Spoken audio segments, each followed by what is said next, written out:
ناظرین، ایک 10-12 ارب روپے کا جہاز کیا خرید لیا ہے پنجاب حکومت نے، پتہ نہیں لوگوں کو مرچیں لگ گئی ہیں. میں دیکھ رہا ہوں سوشل میڈیا ہو، مین سٹریم میڈیا ہو، وہ اس کے اوپر عجیب و غریب قسم کے پروگرام کر رہے ہیں کہ یہ پاکستان میں پہلا ایسا جہاز آیا. اس سے پہلے یہ سارے جہاز پوری دنیا میں جو امیر ترین لوگ ہیں، جو امیر ترین کاروباری ادارے ہیں، ان کے پاس یا ان کے بڑوں کے پاس یہ جہاز ہوتا ہے. تو میں سوچ رہا تھا پنجاب کا جو سالانہ بجٹ ہے وہ 1.24 کھرب بنتا ہے، ٹریلین، یہ 12,000 ارب کا. تو اس میں سے اگر 10-12 ارب روپے کا ایک جہاز لے لیا ہے پنجاب حکومت نے تو اس میں کیا کوتاہی ہو گئی ہے. تفصیل سے بات کریں گے، خاص طور پر مفتاح اسماعیل صاحب جو ہے فارمر فائنانس منسٹر اور فارمر PMLN کے جو سینئر لیڈر ہیں، انہوں نے اس کے اوپر کافی زیادہ کمنٹری کی ہے. ان سے جانیں گے مفتاح بھائی آپ کو کیوں اتنی زیادہ اس حوالے سے جو ہے تکلیف تو نہیں میں کہہ سکتا کہ کافی زیادہ ناگواری گزر رہی ہے جہاز کو لینے کے حوالے سے. اس کے ساتھ ساتھ پیس بورڈ کی پہلی میٹنگ ہونے جا رہی ہے Washington DC. Prime minister Shahbaz Sharif صاحب رکے ہوئے ہیں اور چونکہ دن رات کا فرق ہے، آج پاکستانی وقت کے مطابق رات 7:30 اور 7 اور 8 کے درمیان وہاں پہ یہ میٹنگ شروع ہو جائے گی. اسی دوران پھر مختلف جو سربراہان مملکت ہیں وہ اپنے خیالات کا اظہار کریں گے. لیکن آج جو ہمارے پروگرام کی پہلی سٹوری ہے، ٹاپ سٹوری ہے، وہ ہے بانی ریلیف کیا اس کو رہائی فورس. اب یہ اس کے اوپر ہم بات کریں گے کہ کیا وجہ بنی. جو بانی کی آنکھ کا معاملہ ہے ان کو علاج کی ضرورت ہے. 2 دن پہلے ان کی جو بہنوں نے ایک پریس کانفرنس کی بھرپور، اس دوران بھی میں سن رہا تھا کہ انہوں نے کہا جی ہم رہائی جو ہمارے مقدمات ہیں، جو ہمیں سزائیں ملی ہوئی ہیں، وہ کورٹ کے ذریعے ہم لے لیں گے، لیکن فی الوقت ہمیں چاہیے علاج، ہمیں آنکھ کا علاج چاہیے.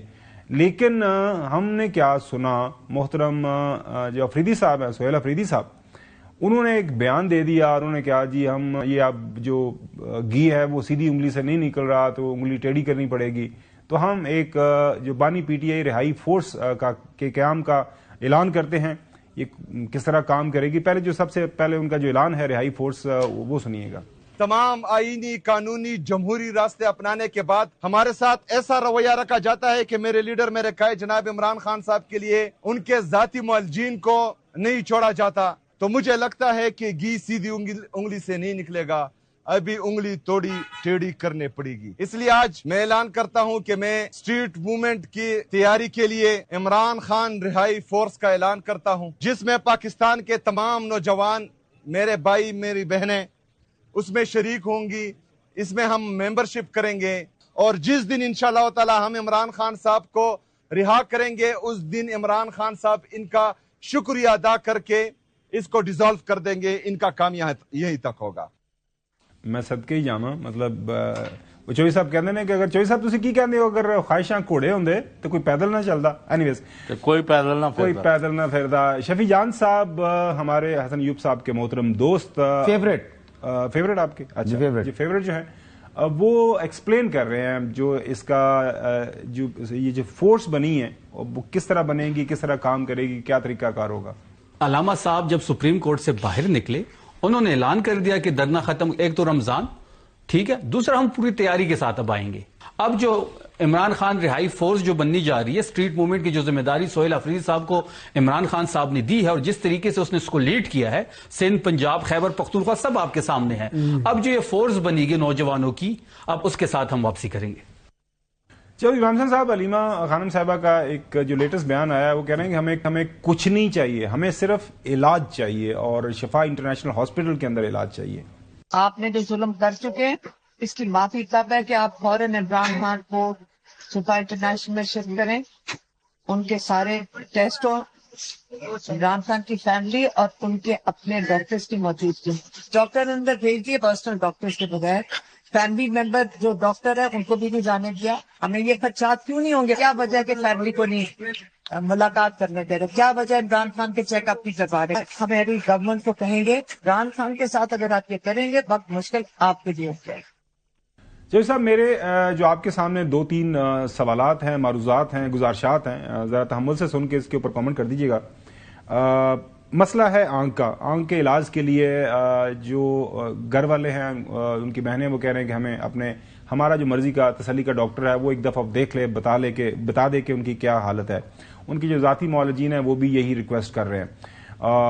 اب جو یہ رہائی فورس ہے اس کے اوپر جو بات ہو رہی ہے مجھے بھی یہی سمجھ آ رہا ہے یہ تو ایک نئی ٹرک کی بتی کے پیچھے لگانے والی بات ہے. بھئی رہائی کیا, تسی کس طرح رہائی کروانی ہے؟ نمبر 1. نمبر 2, آپ یہاں پہ آئے, پہلے علی مین گنڈا پور صاحب نے 2-3 دن یہاں پہ دیکھا, ڈرامہ لگایا.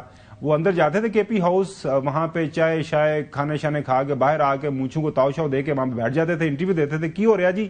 دھرنا ہو رہا ہے. باقی ہمارے جو بزرگ رہنما ہیں چکزئی صاحب یا علامہ ناصر صاحب وہ پارلیمان کے اندر بیٹھے رہے.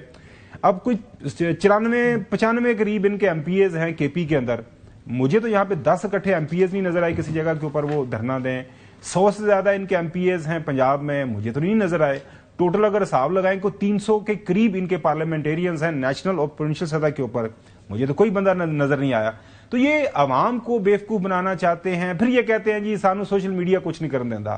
مطلب کچھ سمجھائیں جو صاحب, آپ کی کافی لوگوں سے ملاقات بھی ہوئی ہے. اب یہ بات یہ کرنے والے رہ نہیں گئے, مطلب گل کرنے والی ہوندی ہے نا چوہی صاحب. بس آپ جو چاہے آپ کا حسن کرشمہ ساز کرے. آپ اپنا مطلب آپ سمجھتے ہیں کہ انہوں نے پی ٹی آئی کے چیئرمین کو بھی انہوں نے اندر کروایا, کیسز بھی انہوں نے بنائے ہیں, اور یہ اب سارے جو ان کی پارٹی کے لوگ ہیں وہ باہر نہیں آنے دیتے. اور حکومت وہ تو سارے پھول لے کے گئے, لیڈ بائی فلاں کہ جی آپ باہر آ جائیں, لیکن یہ پارٹی والوں نے جا کے ان کے پھول بھی چھین لیے اور ان کو جوتے مار کے بگا